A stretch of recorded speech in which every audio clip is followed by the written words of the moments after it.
राधे राधे महाराज जी। महाराज जी, हमें भगवान से संसारिक सुख मांगने की प्रार्थना करनी चाहिए? जरूर। हम संसार में हैं, अगर हमारे अंदर कोई आकांक्षा है तो अन्य से ना कहकर भगवान से कहना चाहिए।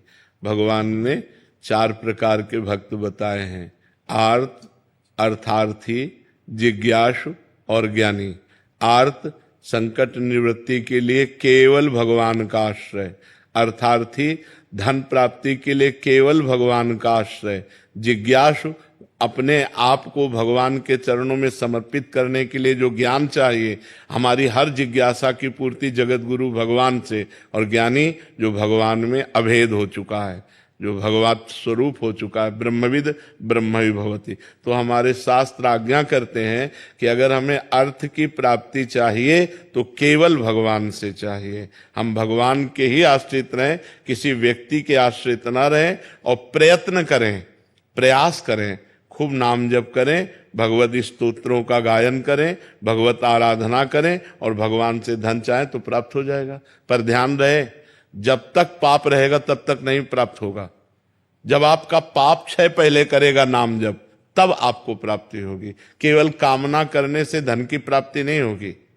देखो, पद की प्राप्ति ध्रुव जी के मन में आई तो जाकर तपस्या की मधुवन में, मथुरा में आकर तब प्राप्त हुआ। ऐसे कुछ नहीं प्राप्त हो जाता। आपके पास तप हो, आपके पास भजन हो, आपके पास साधना हो, तब आपकी कामना पूर्ण होगी। आप व्रत, नियम, संयम, तपस्या, भजन इनको स्वीकार करें, कामना करें या न करें, आपको सुख घेर लेगा।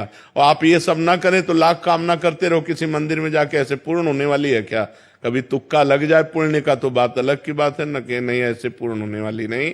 बकाया जरूरी है हमारी आवश्यकताओं की पूर्ति के लिए हम अपने भगवान से प्रार्थना करें और साधन करें, नाम जप करें, व्रत करें, स्तोत्रों का पाठ करें, तो भगवान कृपा करेंगे, हमारी कामना पूर्ण हो जाएगी।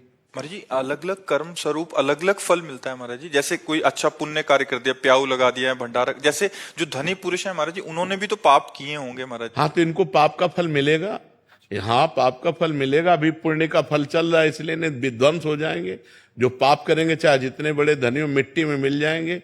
रावण की खोपड़ी को अपनी गोद में रखकर मंदोदरी कहती, राम विमुख का सहाल तुम्हारा, रहा नको कुल रोवन हारा। उससे बड़ा विद्वान, उससे बड़ा धनी, उससे बड़ा बलवान कौन हो सकता है? मिट्टी में मिला दिया भगवान ने। इसीलिए चाहे जितने बड़े तुम आज धनी हो, पुण्य के प्रताप से हो, और अगर आज मतवालापन करोगे, पाप करोगे, तो कल तुम नष्ट हो जाओगे। न लोक के रहोगे, न परलोक के रहोगे। इसलिए धर्म से चलना चाहिए।